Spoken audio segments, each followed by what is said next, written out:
Hi అండి, నేను మీ హరిత. Welcome to my channel. Egg curry ఎలా చేసుకోవాలో చూసేద్దాం రండి. ముందుగానే ఎగ్స్ ఉడికించుకొని పక్కన పెట్టుకున్నాను.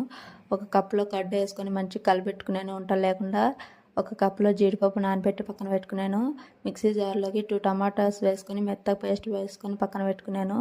కడాయిలో ఫ్రైడ్ ఆనియన్స్ ఫ్రై చేసుకొని పక్కన పెట్టుకున్నానండి, బ్రౌన్ కలర్ వచ్చేంత వరకు. ఇంకా అదే కడాయిలో ఎగ్స్ కొంచెం పసుపు వేసుకొని ఫ్రై చేసుకొని అవి కూడా ఒక బౌల్లోకి తీసి పెట్టుకున్నానండి. ఇంకా బిర్యానీ స్పైసెస్ కూడా వేసుకొని అల్లం వెల్లుల్లి పేస్ట్ వేసుకొని మంచిగా ఫ్రై చేసుకున్నాను పచ్చివాసన పోయేంత వరకు. ఇంకా ముందుగానే టమాటా పేస్ట్ పట్టుకున్నాం కదండి, అది కూడా వేసుకొని మంచిగా ఫ్రై చేసుకోండి. ఆ తర్వాత మిక్సీ జార్లోకి ఫ్రైడ్ ఆనియన్స్, ముందుగానే పెరుగు తీసి పెట్టుకున్నాం కదా, అది కూడా వేసుకొని జీడిపప్పు వేసుకొని మెత్తగా పేస్ట్ పట్టుకోవాలండి. ఇంకా ఈ జీడిపప్పు మెత్తగా పేస్ట్ పట్టుకున్న తర్వాత ఇలా మెత్తగా పట్టేసుకున్న తర్వాత కడాయిలోకి వేసుకొని బాగా పైకి ఆయిల్ తేలేంత వరకు ఫ్రై చేసుకోవాలండి. ఇలా ఫ్రై చేసుకున్న తర్వాత దాంట్లోకి మనము కొంచెం పసుపు, ధనియాల పొడి, మీరు తినగలిగేంత కారం, గరం మసాలా వేసుకొని మంచిగా ఫ్రై చేసుకోవాలండి.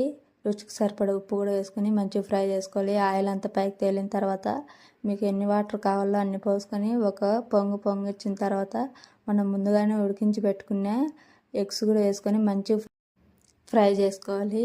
ఆ తర్వాత మనం ముందుగానే కట్ చేసి పెట్టుకున్న 3 మిర్చి వేసుకొని కసూరి మెతి పైన వేసుకొని దగ్గరికి పడేంత వరకు ఉడికించుకోవడమే అండి. కర్రీ చాలా ఈజీ, ఎవరైనా ట్రై చేయండి. చాలా ఈజీగా, సింపుల్గా, టేస్టీగా సూపర్ ఉంటుంది.